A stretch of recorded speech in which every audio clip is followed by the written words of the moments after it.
it's Sam.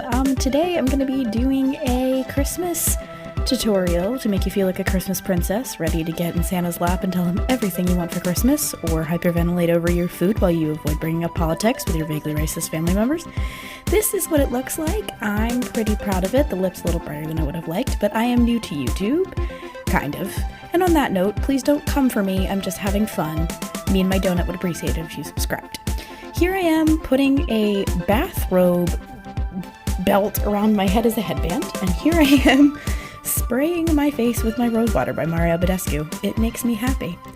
Next we have the Tarte Brighter Days Moisturizing Brightening Moisturizer. I'm doing a little dance. The stuff is so nice. My best friend Melissa got it for me for Christmas in a big Tarte set, and it just I don't know. I haven't decided if it actually does anything yet, but it definitely makes me feel like a princess, and if that's what we're going for, then I'm gonna use it. Next, let's see what I'm using next. The Milani Conceal and Perfect Foundation. This stuff smells like apples and is magical. It's like full coverage, but it's not super cakey, and I like it. I also have the Real Techniques beauty sponge I'm gonna be using to put that all over my face. They changed these a little bit. Oh, I have a pimple. But they changed these a little bit. If you'd like to hear about that, let me know. Next, I have the Tarte Shape Tape Concealer, because what other concealer would a basic bitch like me use? Ooh, my Modern Renaissance palette I'm using as a mirror is very dirty. Please excuse me for being disgusting. I literally live in a trash can. I'm gonna do some nice triangular motion-y dotions, so everything looks nice and highlighted, because Christmas is the highlight of the year. Am I right? I don't know if I'm right.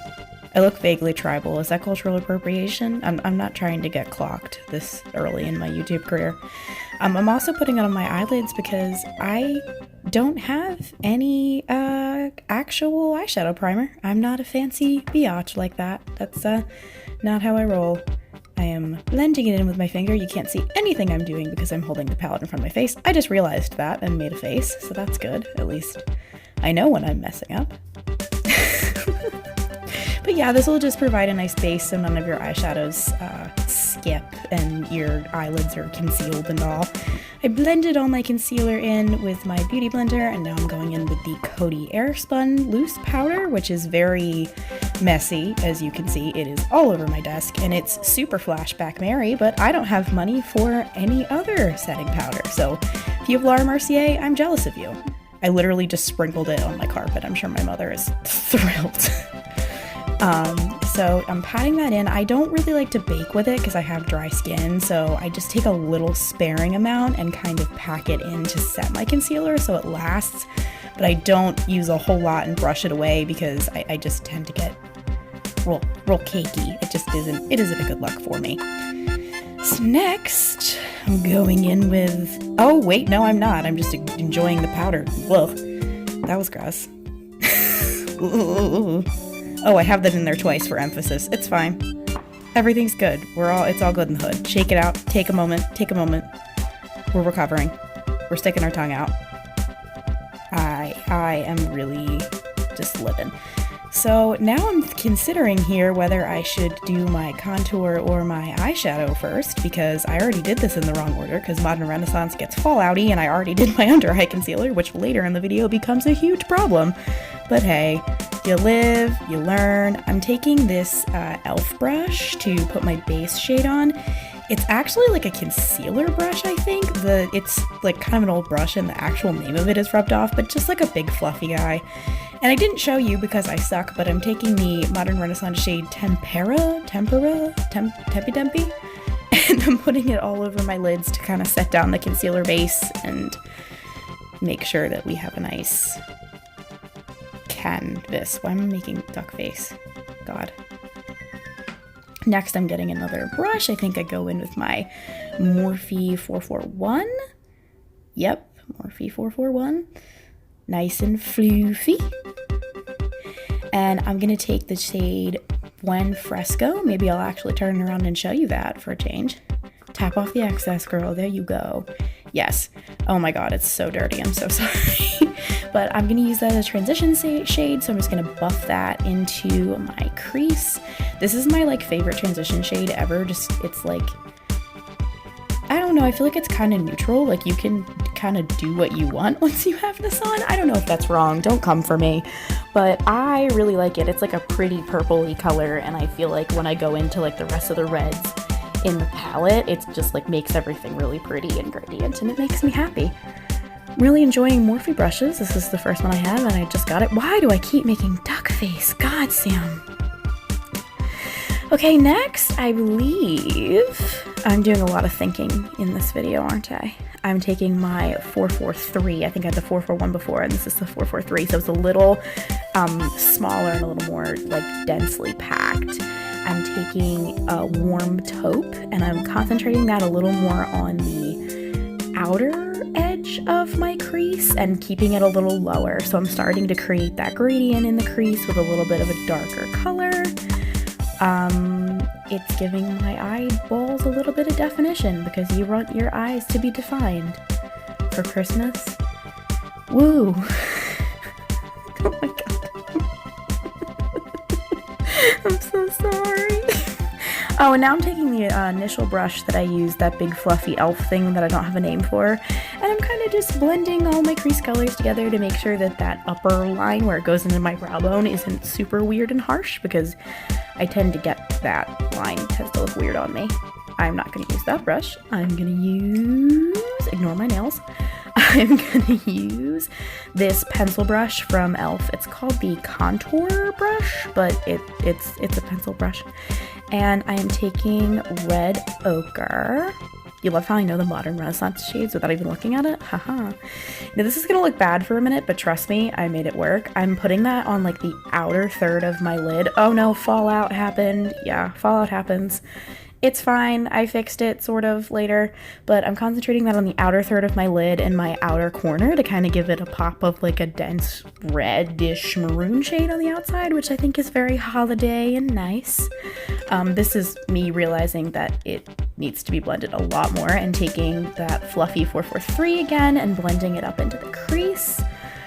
So it makes a little more sense with the crease colors. I really like this palette because I feel like any combination of them winds up looking pretty good. So now I'm going to take Primavera, which is the shimmery gold shade, on my finger like a heathen, and I'm going to put that on my inner corner and all the way to like the outer third in the middle of my lid there, so it meets up with that red color. And right now it's a pretty stark transition. Oh my god, I have even more fallout. I literally... Oh, and I'm trying to wipe it away, and it's not working. Yeah, so that you know, everybody makes mistakes. Everybody has those days. Everybody knows what I'm talking about. Everybody gets that way. Oh, I am taking that fluffy 443. This actually might be the 441, but you know, fluffy brush. And I am buffing the red and the gold together a little bit more, just blending everything out and making sure the edges aren't as harsh. I eventually decided to take the, oh god, what shade did I use? Yeah, the warmy kind of orangey shade. Now I forget what it's called. I was bragging about knowing the shade names, and I clearly don't actually know the shade names. But a very small amount of that, and using that in that center space to make the gold to red a little more gradient looking, and kind of rubbing that back and forth between.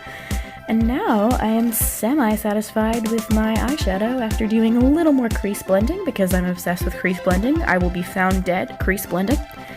And now I'm taking a little bit of Tempera on my finger, because your girl doesn't really do shimmery brow highlights. I look like an asshole when I do.